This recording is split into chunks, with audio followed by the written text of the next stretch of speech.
seminar akuntansi keuangan yang berasal dari kelompok 5, beranggotakan saya sendiri Siti Utami Meven dengan nomor BP 1910536016 dan rekan saya Nabila Elisya dengan nomor BP 1910635015. Kami membahas tentang akuntansi aset dan liabilitas pengampunan pajak sesuai dengan PSAK 70 dan PSAK 25.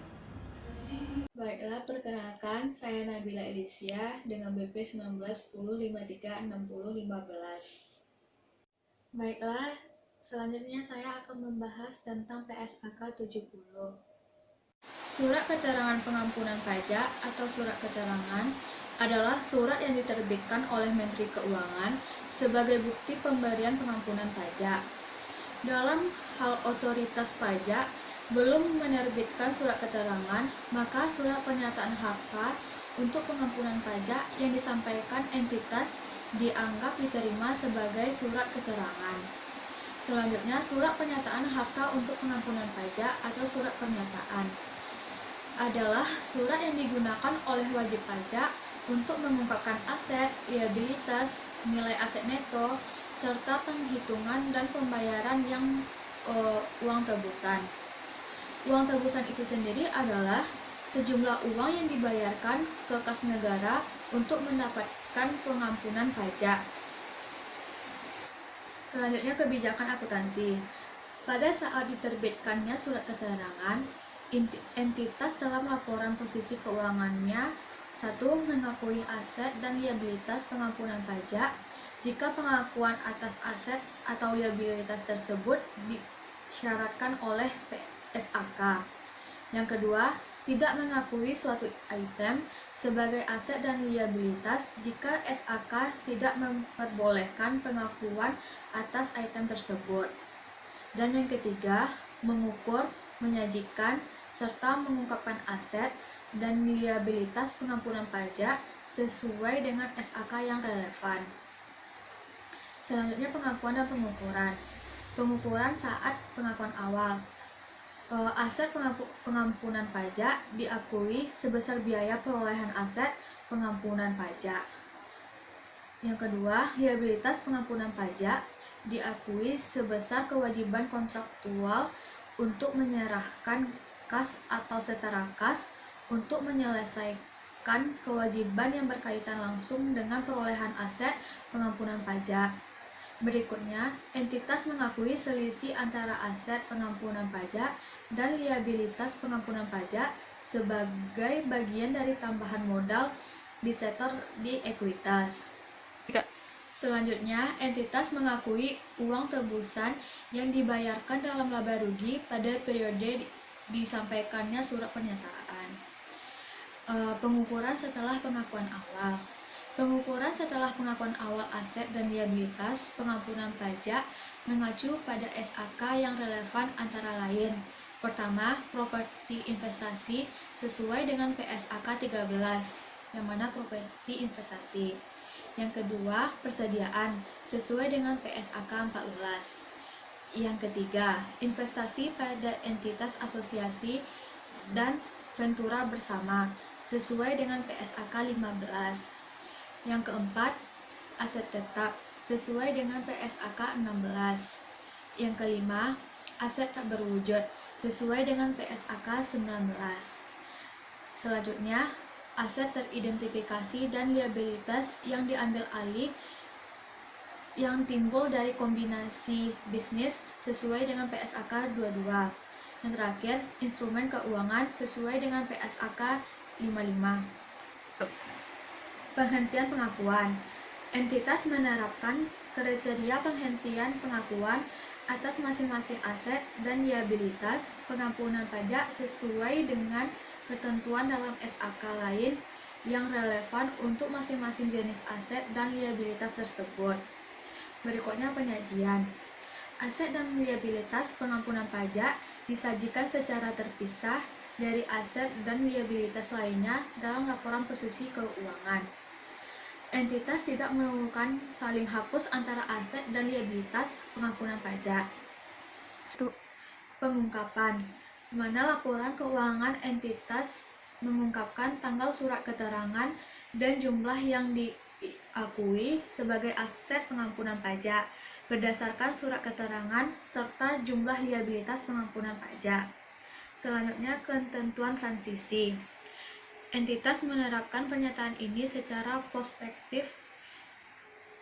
Terus, entitas menerapkan ketentuan dalam PSAK 25 yang mana kebijakan akuntansi, perubahan estimasi akuntansi. Selanjutnya, tanggal efektif.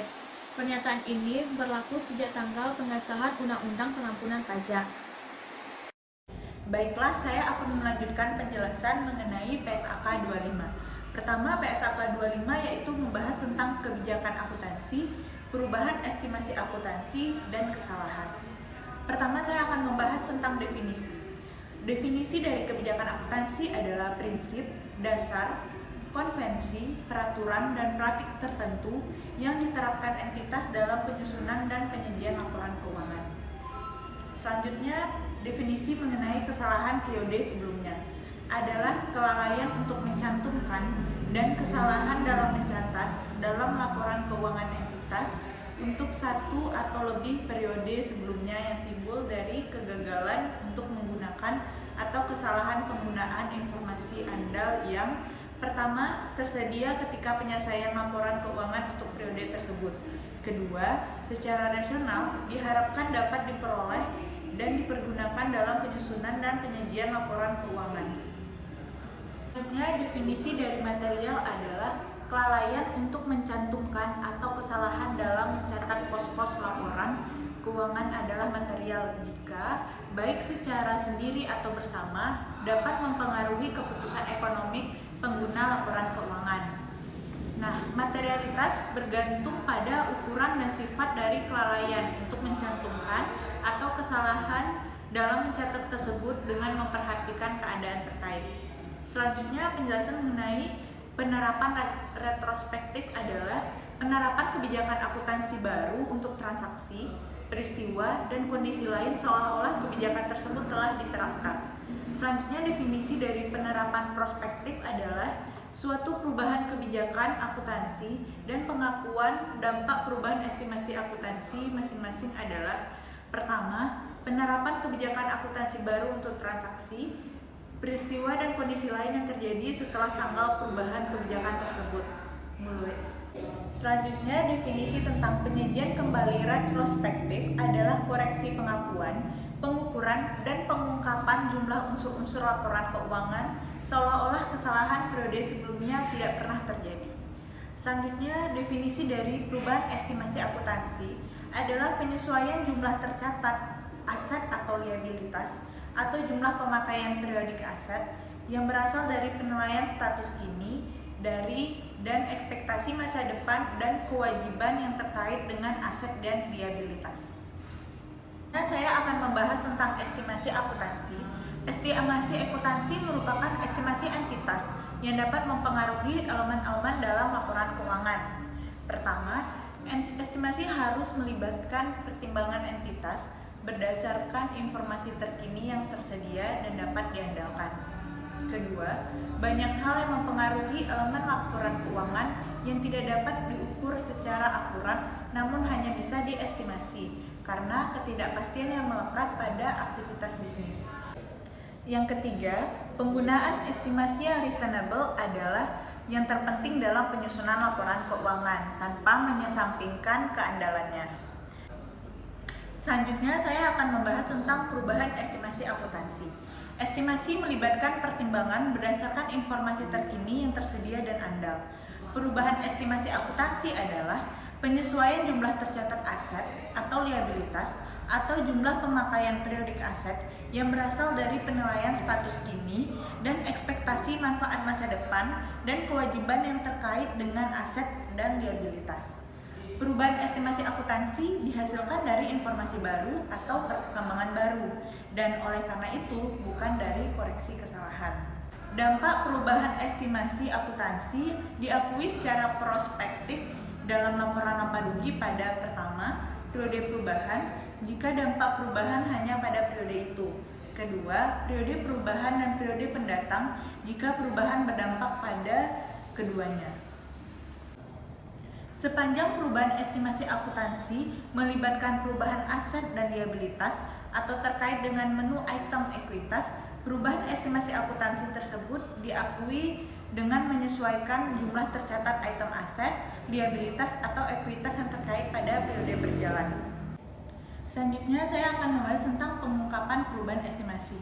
Entitas menggunakan sifat dan jumlah perubahan estimasi akuntansi yang berdampak pada periode berjalan atau diperkirakan akan berdampak pada periode mendatang, kecuali pengungkapan dampak pada periode mendatang tidak praktis untuk mengestimasi dampak itu. Jika jumlah dampak pada periode mendatang adalah tidak diungkapkan karena estimasinya tidak praktis, maka entitas mengungkapkan fakta tersebut. Selanjutnya saya akan membahas tentang kesalahan. Kesalahan dapat timbul dalam pengakuan, pengukuran, penyajian, dan pengungkapan unsur-unsur dalam laporan keuangan. Laporan keuangan tidak sesuai dengan PSAK jika mengandung pertama, kesalahan material atau tidak material yang disengaja untuk mencapai suatu penyajian laporan posisi keuangan, kinerja keuangan, atau arus kas tertentu.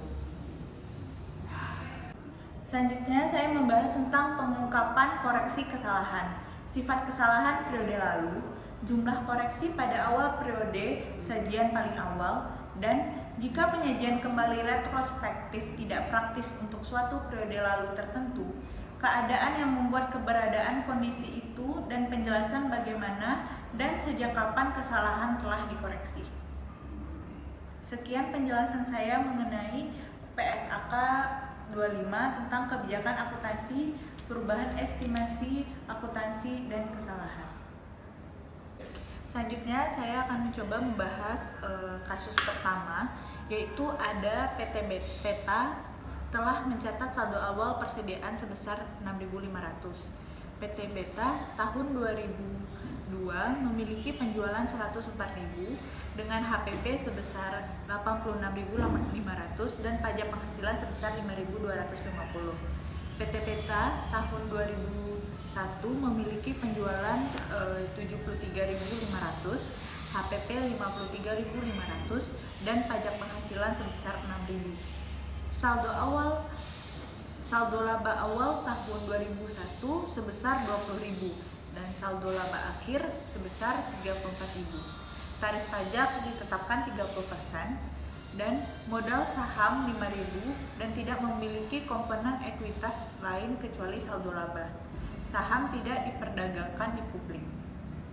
Jika dilihat di laporan 2001, terdapat penjualan 73.500, beban pokok penjualan dikurang 53.500, laba sebelum pajak penghasilan didapatkan 20.000. Selanjutnya, pajak penghasilan dipotong 6.000 dan mendapatkan laba 14.000.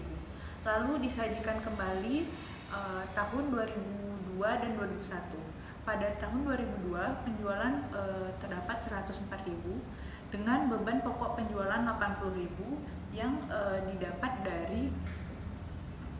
didapat dari harga pokok penjualan dikurang dengan saldo awal persediaan. Jadi 86.500 dikurang 6.500 sehingga dapat 80.000. Selanjutnya, laba sebelum pajak penghasilan yaitu penjualan dikurang beban pokok penjualan 104.000 dikurang 80.000 dapat 24.000. Selanjutnya dipotong dengan pajak penghasilan 30% dari 24.000 yaitu 7.200 sehingga didapatkan laba 16.800. Sedangkan di tahun 2001 penjualan terdapat 73.500 sedangkan beban penjualan adalah 53.500 ditambah dengan saldo awal persediaan 6.500 sehingga dapat 60.000. Dalam mencari laba sebelum pajak penghasilan dapat didapat dari penjualan dikurang beban pokok penjualan yaitu 73.500 dikurang 60.000 sehingga dapat 13.500. Selanjutnya dalam pajak penghasilan itu 30% dari 13.500 yaitu 4.050 sehingga mendapatkan laba 9.450. Selanjutnya dalam penyajian laporan perubahan ekuitas terdapat saldo per 31 Desember 2000 yaitu modal sahamnya 5.000 sedangkan saldo labanya 20.000, maka di total 25.000. Sedangkan laba untuk tahun berakhir 31 Desember 2001 disajikan kembali dengan saldo laba 9.450, sehingga dapat saldo per 31 Desember 2001 yaitu 25.000 ditambah dengan 9.450 sehingga mendapatkan angka 34.450. Laba untuk tahun yang berakhir 31 Desember 2002 yaitu 16.800, sehingga saldo per 31 Desember 2002 yaitu 34.450 ditambah dengan 16.800 yaitu 51.250. Baiklah, selanjutnya kasus 2. Catatan atas laporan keuangan. Yang pertama, 2002 PT Delta mengubah kebijakan akuntansi penyusutan aset tetap sehingga menerapkan lebih banyak pendekatan komponen secara penuh. Pada saat yang sama, menerapkan model evaluasi. Yang kedua, pada tahun sebelum 2002, catatan PT Delta tidak cukup detail untuk menerapkan pendekatan komponen secara penuh. Pada akhir 2001, manajemen membuat survei teknis untuk memperoleh informasi komponen yang dimiliki dan nilai wajar, umur manfaat, nilai residu estimasian, dan jumlah yang dapat disusutkan pada awal 2002. Yang ketiga, namun survei tersebut tidak menyediakan dasar yang cukup untuk mengestimasi secara andal biaya untuk komponen yang sebelumnya tidak dicatat secara terpisah, dan catatan yang ada sebelum survei tidak mengizinkan informasi ini direkonstruksi. Yang terakhir, manajemen menyimpulkan menerapkan kebijakan baru secara retrospektif mulai 2002. Informasi tambahan, tarif pajak 30%. Aset tetap pada 2001, biaya perolehan senilai 25.000, penyusutan senilai 14.000, maka nilai buku neto 11.000. Beban penyusutan prospektif untuk tahun 2002 atau dasar lama senilai 1.500.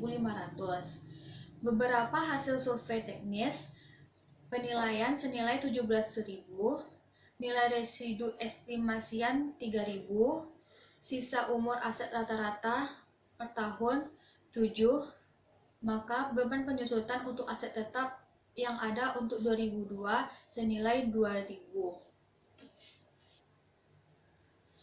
Informasi tambahan. Pertama, mulai dari 2002, PT Delta mengubah kebijakan akuntansi untuk penyusutan aset tetap, sehingga menerapkan pendekatan komponen yang lebih penuh. Pada saat yang sama, menerapkan model evaluasi. Yang kedua, manajemen berpendapat kebijakan ini menyediakan informasi yang andal dan lebih relevan karena komponen aset tetap lebih akurat dan didasarkan atas nilai kini. Yang ketiga, kebijakan ini diterapkan secara prospektif mulai dari 2002 karena tidak praktis untuk mengestimasi dampak penerapan kebijakan baik secara retrospektif atau secara prospektif dari tanggal yang lebih awal. Yang keempat, oleh karena itu, penerapan kebijakan baru tidak mempunyai dampak atas periode sebelumnya. Yang terakhir, dampak tahun berjalan adalah meningkatkan jumlah tercatat aset tetap pada awal tahun sebesar Rp6.000, meningkatkan penyisihan pajak tangguhan awal sebesar Rp1.800, menghasilkan surplus revaluasi pada awal tahun sebesar Rp4.200, meningkatkan beban penyusutan sebesar Rp500, dan mengurangi beban pajak sebesar Rp150. Baiklah, sekian presentasi dari kelompok 5 mengenai akuntansi aset dan liabilitas pengampunan pajak sesuai dengan PSAK 70 dan PSAK 25. Jika terdapat kesalahan dalam penyampaian materi, kami memohon mohon maaf yang sebesar-besarnya. Terima